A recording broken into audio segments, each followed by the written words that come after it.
আমাৰ দতমা block committee BPF দলৰ উদ্যোগত যিটো নিৰ্বাচনী সভা এইটো খুব ভাল পজিটিভ সকলো জাতি জনগোষ্ঠী আহিছে আৰু আমি আশাবাদী দতমা সমষ্টি হিচাপে বিপিএফ 100% জিকিব ইয়াত কোনো দলে নোৱাৰে আৰু প্ৰকাশ বসুমতাৰীক আমি ঘোষণা কৰিছোঁ মানে বিটিচিত ইএম আমি বনাই দিম আগতেও ঘোষণা কৰিছোঁ এইবাৰো আজিও মই ঘোষণা কৰিছোঁ মুঠতে প্ৰকাশে ইএম হ'ব 100% আৰু জিকাটোতো 100% বাছ কালি কেণ্ডিডেট ডিক্লেয়াৰ দিব 31 তাৰিখ কোকৰাঝাৰতে দিব ক'ৰবাত দিম আপোনালোকে পাব চিন্তা কৰিব নালাগে মই দিম মুঠতে দেই ছেকেণ্ড কিবাটো অহাকালি হ'ব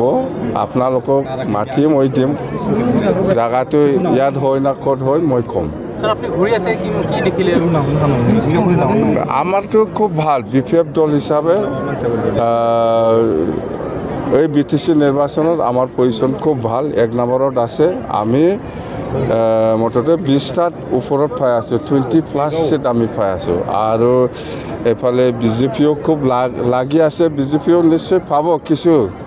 মুঠতে আমাৰ নেক্সটত বিজেপি আছে বেলেগ দল নাই স্যাৰ আপুনি কোন কোন সমষ্টিত খেলিবলৈ সম্ভাৱনা আছে আমাৰ সমষ্টি এই খাম্ফা আৰু ফেৰেংগাক বিচাৰি আছোঁ মই ক'ত খেলে আৰু এই যে প্ৰমোদ এই তিনিজনে ঘোষণা হোৱাৰ পিছতহে মই ছেকেণ্ডটো ক'ত খেলিব মই ঠিক কৰিম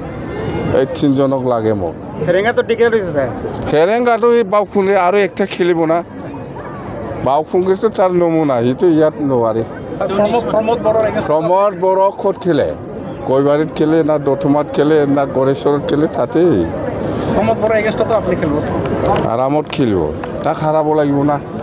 দে হ'ব থেংক ইউ ইউনিফিকেশ্যনৰ ক্ষেত্ৰত ইউনিফিকেশ্যন এইটো ষ্টপ এতিয়া মহিলাৰ কাৰণে ইউনিফিকেশ্যন কোন কয় এইটো আপচুক কয়